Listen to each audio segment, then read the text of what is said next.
Sino? Grabe, Sino yung napansin mo? grabe mag-pump. Ito si... Pump? Oh, ito si Ang pangalan niya? Arvin. Arvin. Arvin. Arvin. Oh, ito si hayop ka raw Arvin. sumayo. Dancer ka ba, Arvin? Hindi Ito po. talagang si Arvin. Pakita mo naman sa akin na mahal mo ko. Ano yung sabi niya? Oh, isa yun. Iba yun. Hindi Iba ka yun. Arvin yun. Oo, kinakausap niya si Lord. Oh. Yes. Arvin, anong pinakabalan sa buhay? Sa pong habal. Ha? Habal po. Dati po Habal, tricycle drive. habal. Ngayon, hindi na? Hindi na po. Dahil po ang taas po ng gas. Oh, so kailan ka tumigil? Kailan ka tumigil sa paghahabal-habal? Nung nakaraan pa pong linggo. Bago lang. Yes po. Dahil po sobra pong taas ng gas.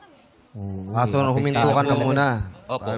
Dahil parang walang kikitain dahil sa sobrang mahal ng... Opo, napupunta na lang din po sa gas. Grabe. Oo, yun lang ang problema. Pasakit. Grabe na Grabe ngayon talaga ang- yung pasakit. Yung dating 2,000 full tank, 5,000 na. Yes. May napanood nga ako sa TikTok yung jeepney driver na umiiyak na dahil yung 300 na kinikita niya wala rin. Panggas nga lang din. Parang na yung kay Arvin. Lahat ganun talaga. yung nangyari. Actually, hindi lang naman dito sa Pilipinas, pati sa buong mundo talaga apektado. Pero ano ngayon ang pinagkakabala mo? Minsan At po, anong plano mong gawin pala? yung minsan po, ngayon po kasi, nagtatrabaho po yung asawa ko. Pagka po trabaho may nai-extrahan, nakiki-extra na lang din po sa tricycle. Kung pag meron lang Kailangan din pagkakataon po talaga. na. Pero yung trabaho ni Mrs. kaya bang bumuhay ng pamilya nyo? Sakto lang po. Sakto. Minsan, pagka umutang na lang din po. Ilan ba ang anak ninyo? 3 po. Nag-aaral lahat. Opo. Ilang taon na?